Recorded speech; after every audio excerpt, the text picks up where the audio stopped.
বাংলাদেশের তিনবারের প্রধানমন্ত্রী বেগম খালেদা জিয়ার পরিবারের সদস্য।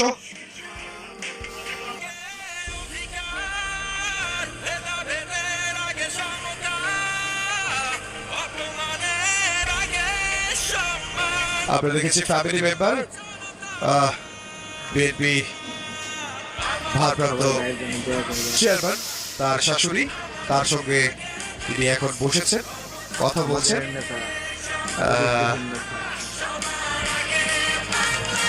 একটা ঐতিহাসিক মুহূর্ত আমরা দেখতে পাচ্ছি। বিএনপির ভারপ্রাপ্ত চেয়ারম্যান জনাব তারেক রহমান তিনি বসে আছেন এবং তার পাশে আমরা দেখতে পাচ্ছি তার মেয়ে জায়মা রহমান, তিনি বসে আছেন।